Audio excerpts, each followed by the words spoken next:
이번 창원 방문은 양국 방산 협력의 실질적 출발점이 될 것입니다. 2024년 11월 덴마크 나토 의회 사절단이 한국을 찾았을 때의 발언입니다. 그로부터 14개월이 지난 지금 그 말은 현실이 되어가고 있습니다. 그린란드를 둘러싼 미국의 압박이 거세지는 가운데 덴마크가 주목한 파트너는 미국도 독일도 아닌 대한민국이었습니다. 2026년 1월 현재 유럽 전역에서 한국 방산에 대한 관심이 뜨겁습니다. 도대체 창원에서 무슨 일이 있었던 걸까요? 그리고 왜 덴마크는 한국에 주목했을까요? 지금부터 세계가 한국 방산을 다시 보게 된 놀라운 순간을 공개합니다. 대한민국의 위대한 힘을 믿으신다면 구독과 좋아요로 응원해주세요. 지금 어디에서 이 영상을 듣고 계신지도 댓글로 함께 남겨주시면 큰 힘이 됩니다. 대한민국 화이팅! 저는 라르스 페데르센입니다. 덴마크 국방전략국에서 23년째 근무하고 있는 나토 안보 분석관입니다. 2024년 가을 제 책상 위에는 2개의 보고서가 놓여 있었습니다. 하나는 그린란드 방어 강화 예산안이었고 다른 하나는 유럽 방산 시장 분석 자료였습니다. 두 보고서를 읽으면서 저는 한 가지 사실을 깨달았습니다. 우리에게 시간이 없다는 것을요. 트럼프 대통령 재선이 유력해지면서 그린란드 문제가 다시 수면 위로 떠올랐습니다. 2019년과는 분위기가 달랐습니다. 이번엔 더 진지했고 더 절박했습니다. 덴마크 정부는 즉각 대응에 나섰습니다. 2024년 국방비를 GDP 2.4%로 증액했습니다. 그린란드와 페로 제도를 포함한 북대서양 지역 방어에 500억 크로네를 추가 투입하기로 결정했습니다. 하지만 돈만으로는 부족했습니다. 문제는 시간이었습니다. 유럽 방산업체들의 납기를 확인하자 암담했습니다. 독일제 전차는 주문부터 인도까지 최소 4년. 프랑스 방공 시스템은 5년 이상. 영국 군함은 계약 협상만 2년이 소요됐습니다. 우리 덴마크 자체 생산 능력도 제한적이었습니다. 국방장관이 긴급 회의를 소집했습니다. 3년을 기다릴 수 없습니다. 더 빠른 대안을 찾으십시오. 저는 전 세계 방산 시장 데이터를 뒤지기 시작했습니다. 그러다 한 보고서에서 눈이 멈췄습니다. 2022년 대한민국 마이너스 폴란드 방산 계약. 규모부터 놀라웠습니다. K2 전차 1000대, K9 자주포 600문, 총 계약 규모 18조 원. 하지만 제 관심을 끈 건 규모가 아니었습니다. 이행 속도였습니다. 2022년 8월 계약 체결 후 2023년 2월 첫 인도. 6개월 만이었습니다. 저는 처음엔 오타라고 생각했습니다. 하지만 확인 결과 사실이었습니다. 저는 폴란드 국방부 담당자에게 이메일을 보냈습니다. 한국 무기 체계의 실제 성능은 어떻습니까? 답장은 3일 후 왔습니다. 우리는 매우 만족하고 있습니다. 약속한 것보다 빨랐고 품질은 독일제와 동등하거나 더 우수합니다. 특히 고장률이 낮습니다. 유럽제 장비들은 정비 시간이 깁니다. 한국제는 단순하고 튼튼합니다. 그 답장을 읽으면서 저는 생각했습니다. 우리가 한국을 너무 모르고 있는 게 아닐까? 저는 한국 방산 산업에 대해 체계적으로 조사하기 시작했습니다. K9 자주포는 이미 9개국에 수출됐고 전 세계 자주포 시장 점유율 1위였습니다. 천궁 방공 체계는 UAE에서 미국 패트리어트를 제치고 선택됐습니다. 한국 방산 수출액은 2022년 173억 달러로 급증했고 2025년 152억 달러로 회복했습니다. 이건 단순한 일회성이 아니었습니다. 구조적 성장이었습니다. 저는 상사에게 보고했습니다. 한국 방산을 그린란드 방어 옵션으로 검토해야 합니다. 상사의 반응은 차갑습니다. 한국이요? 페데르센, 정신 차리십시오. 우리가 나토 동맹국들을 제쳐두고 아시아 국가와 손을 잡는다고요?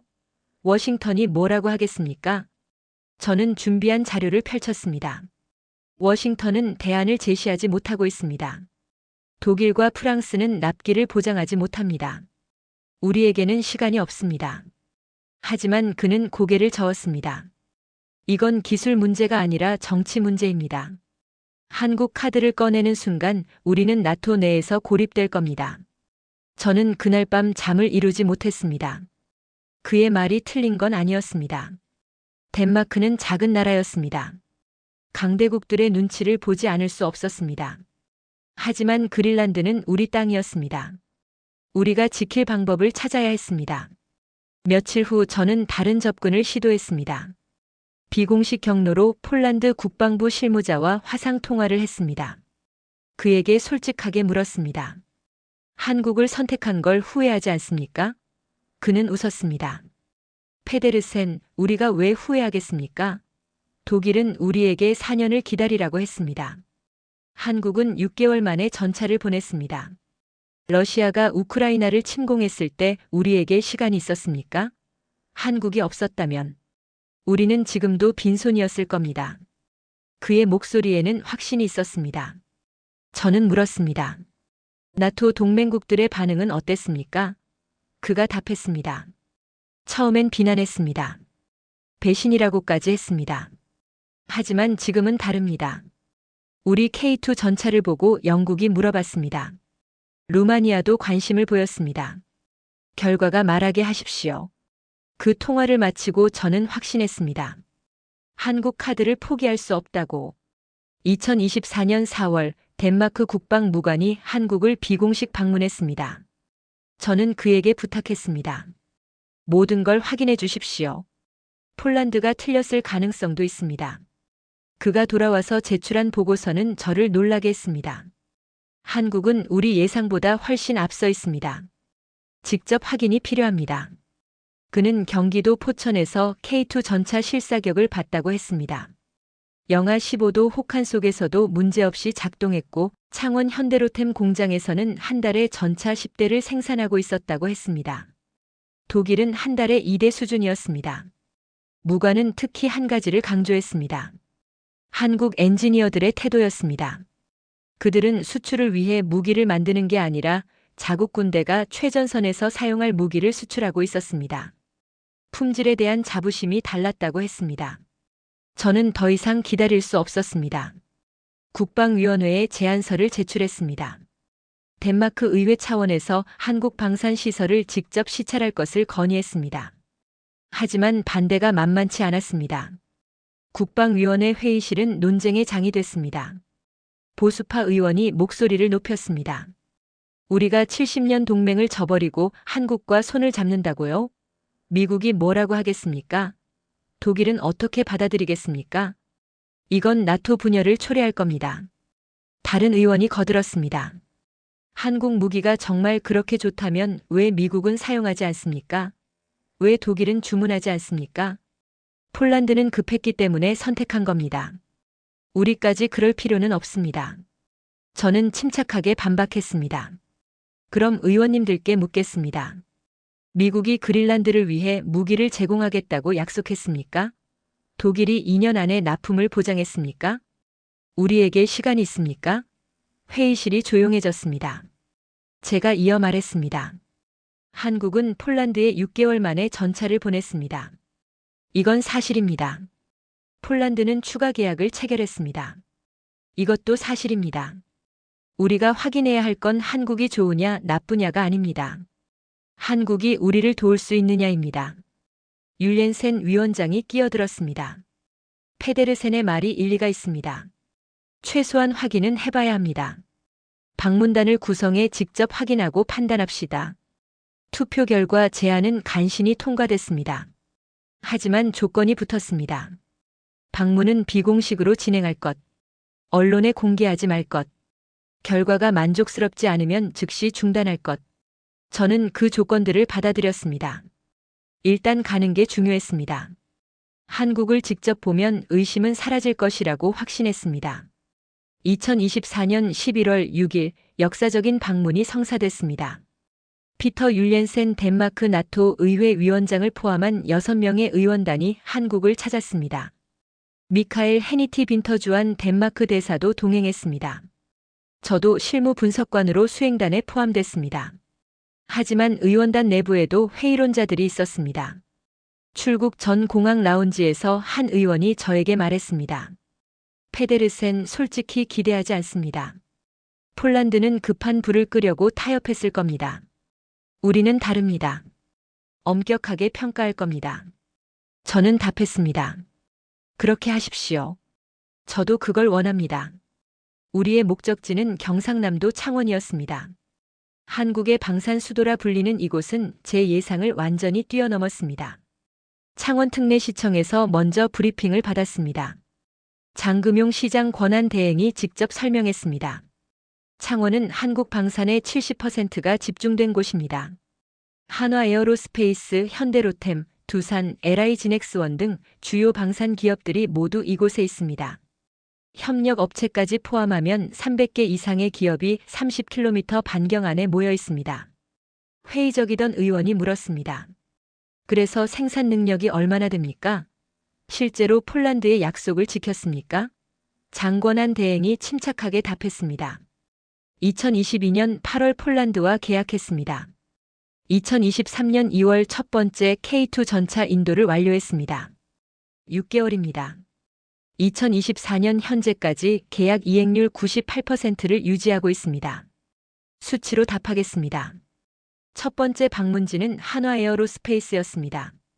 공장 규모부터 압도적이었습니다. 축구장 20개 크기의 생산시설이 끝없이 이어졌습니다. 생산 라인에서는 K9 자주포가 조립되고 있었습니다. 거대한 포신이 로봇팔로 정밀하게 결합되고 사격 통제 시스템이 테스트되는 과정을 지켜봤습니다. 안내를 맡은 한국 기술자가 설명했습니다. 이 라인은 24시간 3교대로 가동됩니다. 현재 폴란드 주문 600문, 에스토니아 주문 48문, 국내 군 납품분을 동시에 생산 중입니다. 현재 백로그는 60억 달러입니다. 회의적이던 의원이 까다롭게 물었습니다. 동시 생산이 가능하다는 게 믿기지 않습니다. 품질 저하는 없습니까? 기술자는 당황하지 않고 답했습니다. 품질 검사실로 안내하겠습니다. 직접 확인하십시오. 우리는 품질 검사실로 이동했습니다. 모든 부품이 3단계 검수를 거치고 있었습니다. 첫 번째는 부품 제조사 자체 검사. 두 번째는 한화입고 검사. 세 번째는 최종 조립 후 통합 테스트였습니다. 검사 기준을 확인하자 놀라웠습니다. 독일 라인메탈의 품질 관리 시스템을 벤치마킹했지만 한국은 더 까다롭게 적용하고 있었습니다. 율렌센 위원장이 중얼거렸습니다. 독일보다 엄격하네요. 한국 품질 담당자가 답했습니다. 당연합니다. 이 무기들은 우리 군인들이 먼저 사용합니다. 우리 아들들이 최전선에서 쓸 무기입니다. 불량품을 만들 수 없습니다. 그 말이 저에게 강하게 다가왔습니다. 한국은 수출을 위해 무기를 만드는 게 아니었습니다. 생존을 위해 만든 무기를 수출하고 있었습니다. 그 차이는 컸습니다. 회의적이던 의원의 표정이 변하기 시작했습니다. 율렌센 위원장이 물었습니다. 추가 주문이 들어오면 감당할 수 있습니까? 기술자는 자신 있게 답했습니다. 생산 라인 증설에 6개월이면 충분합니다. 우리는 이미 2번 증설했습니다. 수요가 있으면 공급을 만듭니다. 이게 한국 방산입니다. 다음 방문지는 현대로템이었습니다. K2 전차 생산 라인을 둘러봤습니다. 거대한 철판이 레이저로 절단되고 로봇 용접으로 조립되는 과정을 지켜봤습니다.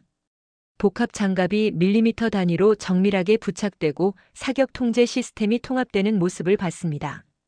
한 대의 전차가 완성되는 데 걸리는 시간을 물었습니다. 답은 3주였습니다.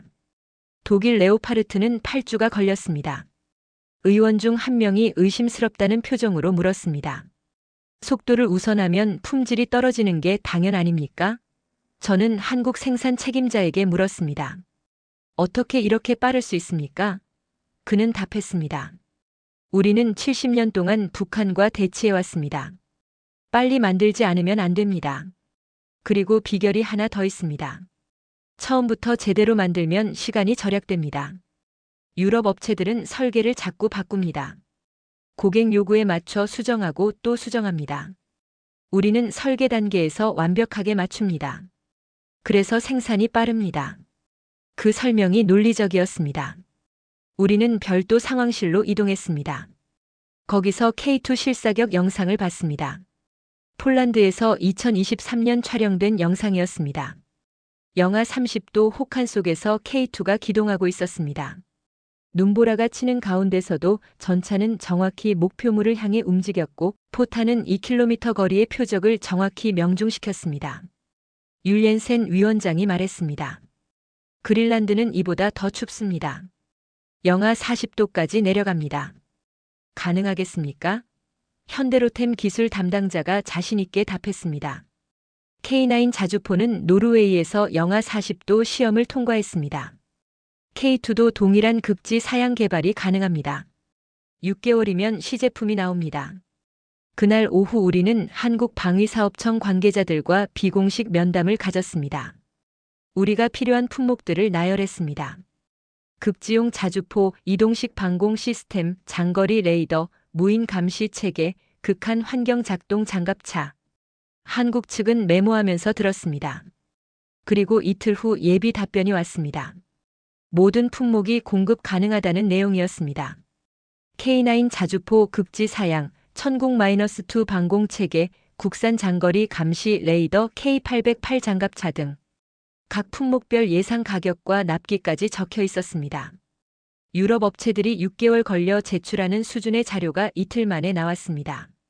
그날 저녁 우리 의원단은 호텔에서 긴 회의를 했습니다. 회의적이던 의원이 먼저 입을 열었습니다.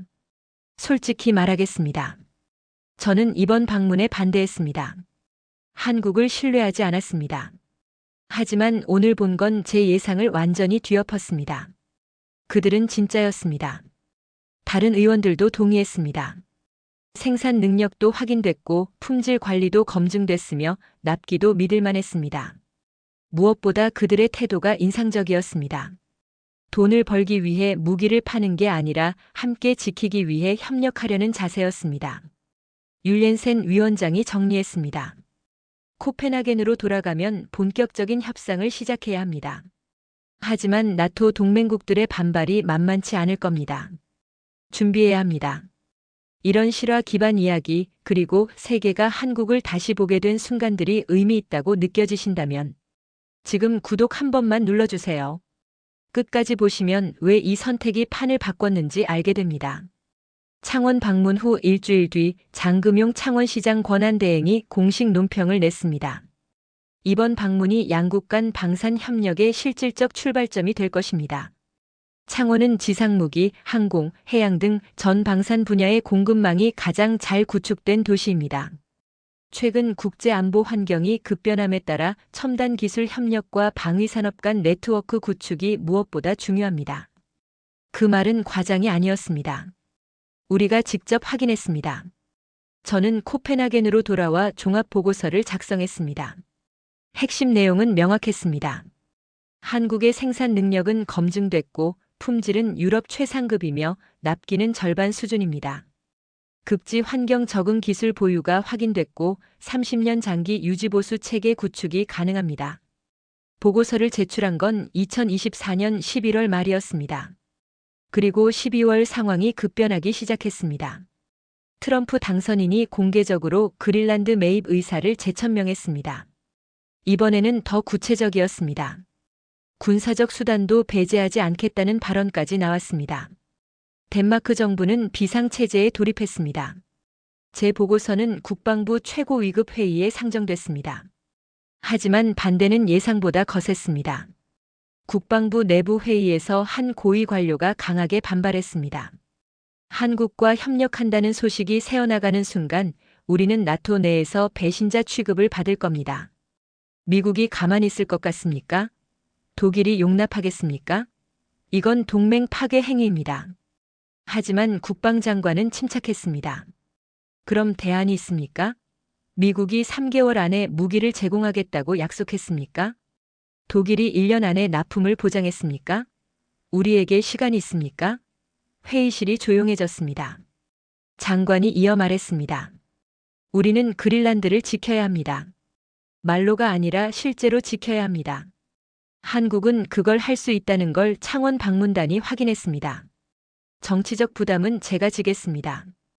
2024년 12월 덴마크 방위사업청이 한국에 공식 협력 의향서를 보냈습니다.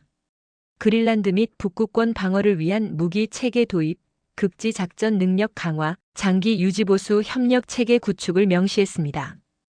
한국 측 반응은 신속했습니다. 2주 만에 상세한 예비 제안서가 도착했습니다. 품목별 사양, 급지 환경 적응 방안, 예상 납기, 가격 구조, 유지보수 계획, 기술진 교육 프로그램까지 포함돼 있었습니다. 저는 그 순간 확신했습니다. 한국은 준비된 나라라고. 하지만 시련은 계속됐습니다. 2025년 1월 20일 트럼프 대통령이 취임했습니다. 취임 첫날부터 그린란드 이슈를 거론했습니다. 압박은 더 거세졌습니다. 그리고 며칠 후 주한 미국 대사가 덴마크 외교부를 방문했습니다. 비공식 면담이었지만 메시지는 명확했습니다. 워싱턴은 덴마크-한국 방산 협력을 환영하지 않습니다. 그린란드는 미국의 전략적 이익과 직결됩니다. 한국과의 협력은 동맹 관계의 균열을 만들 것입니다. 덴마크 외교장관은 침착하게 답했습니다. 우리는 그린란드를 지킬 방법이 필요합니다. 미국이 그 방법을 제시할 수 있습니까? 언제까지, 얼마에, 어떤 조건으로 가능합니까? 구체적인 대안을 주십시오. 미국 대사는 답하지 못했습니다. 장관이 이어 말했습니다. 한국은 18개월 안에 유럽제 60% 가격으로 30년 유지보수 보증까지 제시했습니다. 우리는 약속이 아니라 계획이 필요합니다. 시간표가 필요합니다. 그 대화 내용이 국방부로 전달됐을 때 저는 안도했습니다. 우리 정부가 흔들리지 않고 있다는 걸 확인했습니다. 하지만 나토 내부 압박은 계속됐습니다. 2025년 2월 브뤼셀에서 열린 나토 실무회의에서 독일 대표가 공개적으로 비판했습니다. 덴마크가 영내 방산 협력 원칙을 위반하고 있습니다. EU와 나토 회원국 간 우선 협력 원칙을 무시하는 겁니까? 저는 그 회의에 배석했습니다. 덴마크 대표가 반박했습니다. 원칙도 중요하지만 현실도 중요합니다. 독일 기업이 2년 안에 납품을 보장할 수 있습니까? 프랑스가 우리 예산 범위 내에서 공급할 수 있습니까? 우리는 기다릴 시간이 없습니다. 독일 대표가 목소리를 높였습니다. 시간이 없다고 동맹 원칙을 저버립니까? 이건 선례가 됩니다. 다른 회원국들도 따라할 겁니다. 그때 폴란드 대표가 끼어들었습니다. 독일 대표님께 묻겠습니다. 폴란드가 한국을 선택한 게 잘못입니까? 우리 K2 전차를 보셨습니까? 우리 K9 자주포의 성능을 확인하셨습니까? 우리는 선택을 후회하지 않습니다. 오히려 더 빨리 결정하지 못한 걸 후회합니다. 회의실 분위기가 미묘하게 바뀌었습니다. 폴란드의 증언은 무게가 있었습니다. 그들은 실제 사용자였고 만족하고 있었습니다. 그게 어떤 논리보다 강력했습니다. 하지만 나토 내부 갈등은 쉽게 가라앉지 않았습니다. 2025년 상반기 내내 압박은 계속됐습니다. 하지만 덴마크는 물러서지 않았습니다. 우리는 한국과 구체적인 협상을 진행했습니다. 기술 사양 조율, 가격 협상, 납기 일정, 유지보수 체계 구축 등 세부 사항들이 하나씩 정리됐습니다. 협상 과정에서 한국의 태도가 인상적이었습니다. 그들은 밀어붙이지 않았습니다. 우리의 요구를 경청했고 가능한 것과 불가능한 것을 명확히 구분했습니다. 불가능한 것은 대안을 제시했습니다. 한 가지 예가 기억납니다. 우리가 급지 사양 K2 전차 개발을 요청했을 때 한국 측은 이렇게 답했습니다. 처음부터 완벽한 급지 사양을 만들려면 2년이 걸립니다. 하지만 현재 K2의 단계적 개선을 적용하면 1년 안에 영하 40도 작동을 보장할 수 있습니다. 그리고 이후 6개월마다 성능을 개선하겠습니다. 어떤 방식을 선호하십니까? 우리는 후자를 선택했습니다. 완벽함보다 속도가 필요했고 한국은 그걸 이해하고 있었습니다. 2025년 하반기 유럽 정세가 더욱 복잡해졌습니다. 러시아-우크라이나 전쟁이 장기화되면서 유럽 각국의 국방 수요가 폭증했습니다. 독일과 프랑스 방산 업체들은 이미 주문이 밀려 새로운 계약은 5년 이후나 가능하다는 답변만 나왔습니다. 이건 덴마크에게 유리하게 작용했습니다. 우리의 한국 선택이 더 이상 예외가 아니라 현실적 대안으로 받아들여지기 시작했습니다. 2025년 9월 폴란드가 한국과 K2 전차 추가 180대 계약을 체결했습니다. 12월에는 천무 다연장 로켓 5조 6천억 원 규모 추가 계약이 나왔습니다. 같은 달 페루가 K2 전차 54대 직도입 계약을 체결했습니다. 한국의 생산 능력은 계속 확장되고 있었고 국제적 신뢰는 계속 쌓이고 있었습니다.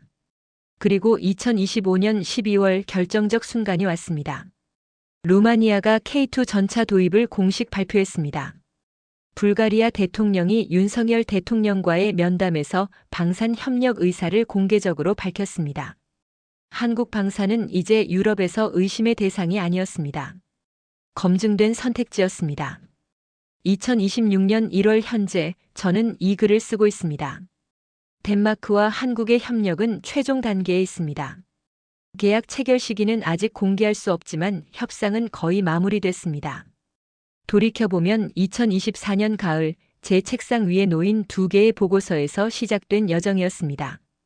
그린란드 방어 예산안과 유럽 방산 시장 분석 자료. 그 두 문서가 저를 한국으로 이끌었습니다. 과정은 순탄하지 않았습니다. 내부 반대도 있었고 동맹국 압박도 있었으며 나토 내부 갈등도 있었습니다. 하지만 우리는 포기하지 않았습니다. 왜냐하면 한국은 진짜였기 때문입니다.